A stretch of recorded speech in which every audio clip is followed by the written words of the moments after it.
va passer à l'intervention de Marion Brosseau sur IRD2. Je ne connais pas du tout, alors je suis très curieuse de savoir ce que vous faites au sein de ce réseau. Donc l'IRD2, qu'est-ce que c'est? Donc l'Institut Régional du Développement Durable. C'est une association. Et nous, on est convaincus que la recherche a vraiment un rôle prépondérant pour l'innovation territoriale et donc pour répondre aux enjeux du développement durable. Donc comme le montre le schéma, en fait, au sein de l'IRD2, on va faire en sorte que se rencontrent des acteurs de la recherche et de l'enseignement supérieur avec des acteurs du territoire. Nous, c'est ce qu'on va appeler des décideurs locaux. Qu'est-ce qu'un décideur local? C'est quiconque qui, par son action, va avoir un impact sur le territoire. Donc pour nous, c'est aussi bien des élus, effectivement, mais aussi des directeurs d'associations, des agriculteurs, des industriels. Et donc, par des techniques d'animation participative notamment, on va faire en sorte qu'au sein de des formats qu'on propose, eh bien voilà, on va construire ce laboratoire d'idées de l'innovation durable. Et vous vous doutez bien que le développement durable, ça regroupe de nombreuses thématiques. Parfois, le développement durable, on pense uniquement environnement. Justement, si on pense aux trois cercles du développement durable, on pense aussi au secteur économique et puis aussi au social. Et donc voilà, on va traiter une multitude de thématiques. J'ai dû faire des choix très stricts pour vous présenter uniquement quelques projets, sinon j'allais prendre 1h30. Alors l'IRD2, c'est qui? L'IRD2, c'est un peu tout ça, parce que notre association, elle n'est rien sans ses adhérents, elle n'est rien sans les acteurs du territoire. Donc là, je vous ai mis les logos de nos adhérents. Et en fait, ces adhérents, on les a répartis en 3 collèges. Donc là, ça vous montre un peu notre gouvernance. Donc le collège des structures de la formation et de l'enseignement supérieur. Donc tous les adhérents ne sont pas représentés, enfin sont au sein d'un collège, mais ils ne sont pas tous représentés au sein du conseil d'administration. Les acteurs du monde économique et associatif, et puis les territoires. Et donc, on a aussi des membres associés, et j'ai remarqué tout à l'heure que j'ai oublié de changer de logo, j'ai laissé Basse-Normandie. Parce qu'on a été cofondé par la région Basse-Normandie et l'université de Caen, et on est passé à l'échelle Normandie, bien évidemment. Et donc, voilà, ces acteurs participent dans le conseil d'administration, et c'est lors des assemblées générales qu'ils vont définir les thèmes sur lesquels on va travailler. Donc, vous voyez comme quoi on va répondre aux besoins qu'expriment nos adhérents, et comme nos adhérents ils couvrent globalement l'ensemble de la Normandie, on va répondre aux enjeux normands. Et puis l'IRD2, c'est qui encore? C'est une équipe, donc on respecte pas trop la parité, mais avec notre conseil d'administration, ça fait l'équilibre. Donc une coordinatrice et 2 chargés de mission, et quel que soit notre statut, on va dire, en tant que salarié, on est toutes des animatrices, c'est-à-dire qu'on va animer des réunions participatives. Je ne sais pas si c'est quelque chose qui vous parle, des réunions participatives, des techniques d'animation participative, par exemple le World Café, le débat en étoile, le métaplan. On a une grosse consommation de post-it, vraiment, c'est tout. À chaque réunion, voilà, on va faire en sorte qu'il y ait des post-it. En 3 heures de temps, généralement c'est ce qu'on fait une demi-journée, on va faire en sorte que voilà, des enjeux sortent, des solutions sortent, des pistes de travail sortent. Souvent c'est court mais intense. Voilà. On fournit souvent de quoi grignoter parce que voilà, les cerveaux sont vraiment sollicités. Alors comment ça marche exactement? En fait, nous on a mis en place un peu cette démarche, donc comme je vous disais, des caractérisations participatives des enjeux. Donc on réunit des acteurs qui viennent d'horizons différents et au mieux complémentaires. Si on n'a que des scientifiques, ça ne nous intéresse pas. Si on n'a que des scientifiques, c'est dommage. Voilà, on essaie de faire en sorte qu'il y ait des territoires, des gens qui d'habitude ne se parlent pas ou ne parlent pas de cette thématique, mais qui à cette occasion justement vont parler ensemble, ça va créer l'interconnaissance. Ensuite, en deuxième étape, on va recenser des programmes de recherche, identifier qui pourrait nous appuyer sur les enjeux qu'on a définis.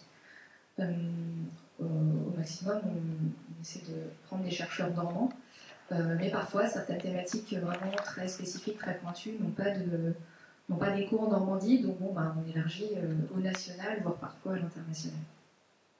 Et puis donc en troisième étape, on va faire en sorte d'aller jusqu'à un montage de projets, de partenariats. Ça, je vais en parler plus dans nos dispositifs. Donc pour répondre à cette démarche, on a mis en place 3 dispositifs. Je vais commencer par celui du bas. Le dispositif TerreInnov s'adresse aux étudiants. Parce que les étudiants, pour nous, c'est les décideurs de demain. Donc, en fonction des programmes de chaque type voilà, à l'université, il y a des programmes qui permettent de mettre en place ce dispositif. On va soit vont faire des modules de cours, c'est pas ce qu'on préfère. Nous, ce qu'on préfère, c'est mettre en place des groupes d'étudiants qui ont des projets tutorés. J'en accompagne par exemple en ce moment un, là ils ont 15 jours de dédiés à ce projet, et puis après ça va être fil rouge juste pour eux jusqu'au mois de février. Et donc voilà, avec effectivement avec leurs enseignants, on va définir quelles thématiques pourraient les intéresser, et nous on va les accompagner, on va faire en sorte qu'ils puissent aller sur un territoire pour vraiment répondre à un enjeu territorial, qu'ils comprennent vraiment l'ancrage que leur formation peut avoir et comment ce qu'ils apprennent peut avoir une application pratique sur le territoire. Et ce qu'on préfère encore plus faire, c'est faire en sorte que des groupes d'étudiants soient pluridisciplinaires. Voilà, que, comme je disais, là, il y ait des étudiants qui sont vraiment sur une approche géographique, par exemple sur le littoral, je vais vous en parler après, et bien ils puissent travailler avec des étudiants qui ont plus une approche sociologique, pour comprendre comment la population perçoit un risque, par exemple.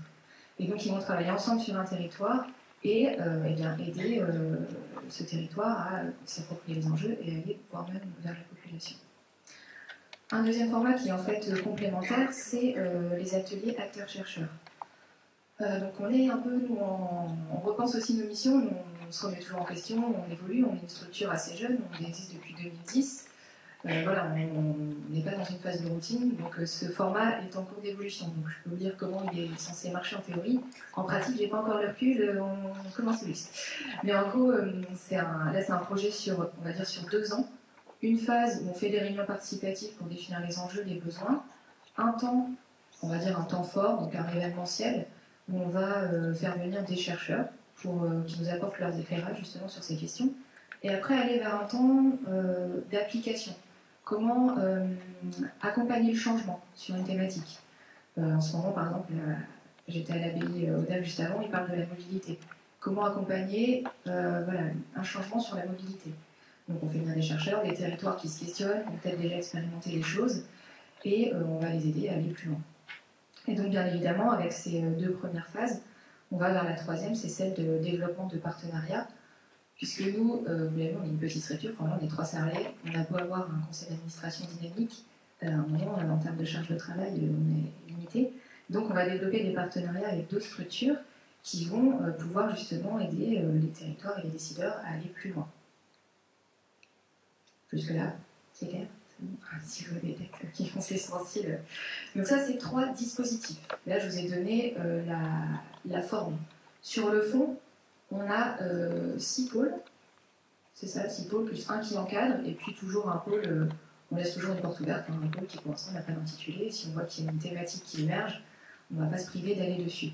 Donc pôle service rendu par la nature, affectation des sols, transition énergétique, économie circulaire, interface terre-eau, santé environnement. Vous voyez que de toute façon, comme aujourd'hui on parle aussi de sciences, ça transparaît dans tous nos thèmes. Et puis le thème global qui encadre toutes nos actions, c'est l'accompagnement au changement, la coopération. Puisque par nos techniques d'animation, on va inciter ces choses-là. Voilà globalement. Et donc effectivement, avec toutes ces actions, on va produire de nombreux médias, donc des supports, des plaquettes. On tâche de plus en plus d'aller vers des formats un peu dynamiques, donc des vidéos, des expositions. Donc tout, là c'est là que je vous présente un peu le panel de ce qu'on propose, qui est accessible à tout public. Là, vous allez sur notre site irv2.org, ressources, tout est accessible à tout le monde. Les expositions, c'est un peu plus compliqué, c'est des panneaux, mais on est à disposition. Et donc là, il suffit de nous contacter et nous on est à disposition. Mais après, on peut aussi aller plus loin, et c'est ce que je vais vous présenter maintenant. Quand ma collègue m'a dit que j'allais faire cette présentation, je me suis dit, mais est-ce qu'on fait des sciences participatives à l'IRV2? Je ne sais pas trop. Moi, en fait, pour moi, les sciences participatives, vu que j'ai travaillé avant sur la préfiguration d'un observatoire régional de la biodiversité, pour moi, les sciences participatives, c'est la définition que je vous mets. Voilà, c'est un programme de collecte d'informations. On va y avoir un public qui va observer la biodiversité, qui va faire remonter sa donnée, ça va alimenter une plateforme en ligne, et voilà, ça crée une nouvelle information. Pour moi, c'était ça. Donc là, effectivement, si on parle d'une ouverture pour le grand public sur les sciences, nous, clairement, on ne se positionne pas dessus. Le grand public, c'est pas un public qu'on vise, pour la simple et bonne raison qu'il y a déjà des structures qui le font très bien. Les structures de l'éducation à l'environnement et au développement durable, c'est leur cœur de métier. Nous, on a choisi un autre positionnement, donc les décideurs. Par contre, les sciences participatives, ça implique aussi qu'il y ait plusieurs personnes qui travaillent ensemble pour améliorer une connaissance. Là, effectivement, nous, c'est ce qu'on cherche à faire, puisque quand on réunit des personnes, on cherche à faire en sorte qu'elles aient un vocabulaire commun, et ça, c'est déjà un gros travail, qu'elles parlent bien de la même chose, et sur quoi on peut encore améliorer la connaissance. Et souvent, améliorer la connaissance, c'est déjà qu'eux connaissent mieux leur territoire, ou ce que pense la population de certains éléments. Et donc, finalement, les sciences participatives, c'est aussi un projet qui permet une meilleure appropriation d'une thématique. Et donc là, nous aussi, on se positionne, puisque voilà, les personnes, en les aidant à se poser des bonnes questions, en trouvant des sachants qui peuvent les aider à améliorer leurs connaissances, et bien finalement, ils vont mieux se l'approprier. Ça va au-delà de la sensibilisation. Là, on dépasse même la sensibilisation, c'est pas de la formation non plus, c'est entre deux. Alors comment est-ce que nous, ça se traduit chez nous justement ces actions? Donc, par exemple, sur le pôle affectation des sols, ça a été un gros projet sur 2 ans qui a du coup produit masse d'informations. On a eu, donc c'est vraiment ce que je vous disais tout à l'heure sur les ateliers acteurs-chercheurs, 1 an de réunion participative. On avait eu un partenariat avec la Fête de la Science pour justement inciter, donc là on visait quand même, on avait un peu élargi pour une fois notre public, ça concerne aussi des publics plus scolaires. Comment s'intéresser au sol. Le sol, est-ce que c'est qu'une surface? Est-ce que c'est un peu en profondeur? Voilà, donc essayer de sensibiliser à ça. On a eu un gros événementiel, généralement on a 400 personnes qui sont... 408 personnes qui étaient présentes, et puis 25 intervenants, et sur ces 25 intervenants, une bonne moitié étaient des chercheurs. Et puis là, on a aussi produit des outils. Et ces outils ont été construits de façon partagée.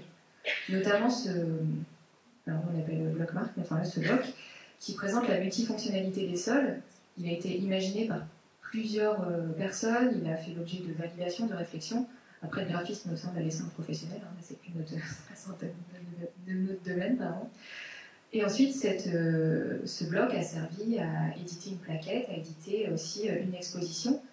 Et c'est là que vous voyez sur la carte, en fait, c'est là où on tournait l'exposition. Et donc, en fait, les personnes qui nous demandaient l'exposition, bah, ça s'insérait souvent dans un cadre où pendant 1 mois, par exemple, ils allaient parler du sol. Donc l'exposition servait à ce niveau-là.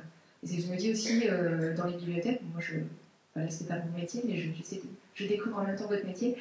Je pense que c'est un peu ça aussi. Je vous montrerai tout à l'heure un exemple où, quand vous faites un focus sur une thématique, bah, nous, on peut venir en appui, déjà pour vous mettre à disposition des outils pédagogiques. Mais pas que. Si je reviens sur l'interface terre-eau, où là, il y a eu un travail justement fait par des étudiants sur les territoires. Donc là, c'est ma collègue, je crois que c'est Cherbourg en Cotentin. Donc là, on a invité des étudiants, justement pluridisciplinaires, un IUT et puis Sciences Po. Donc une approche, enfin voilà, les approches étaient complémentaires. Il y avait l'université de Caen qui était plutôt avec l'approche scientifique, et puis les autres étaient avec une approche plutôt sociale. Et donc la première phase, c'était de comprendre l'appropriation de la population sur les risques littoraux. En deuxième temps, donc ils ont eu toute cette phase de terrain, et après ils voulaient produire quelque chose pour justement créer le débat avec la population. Et donc là, l'UT d'Alençon, qui accueille un Fab Lab, a conçu, c'est ce que vous voyez sur la droite, une maquette. Donc ils ont fait, donc c'est une maquette qui représente en 3D, 2D, oui 3D, Cherbourg, la ville de Cherbourg. Donc ils ont, grâce aux découpes laser, créé voilà, en volume. Et ce que vous voyez à la photo de gauche, c'est ils ont fait une animation en fait dans un centre commercial. Ils se sont dit c'est là qu'on va pouvoir voir la population. Et ils ont créé la discussion. Les gens s'arrêtaient, ils essayaient de comprendre s'il y a un réchauffement climatique, selon vous, c'est un peu la question. En cas de réchauffement climatique, selon vous, jusqu'où irait l'eau à Cherbourg? Et donc les personnes positionnées, et puis ensuite ça ouvrait le débat, ils pouvaient aller consulter des panneaux qui leur donnaient une information scientifique. Et ça, on imagine que c'est tout à fait aussi un format qui pourrait être accueilli par des bibliothèques. Et donc pour terminer sur je n'ai pas fait tous les pôles, hein, sinon ça allait durer beaucoup trop longtemps.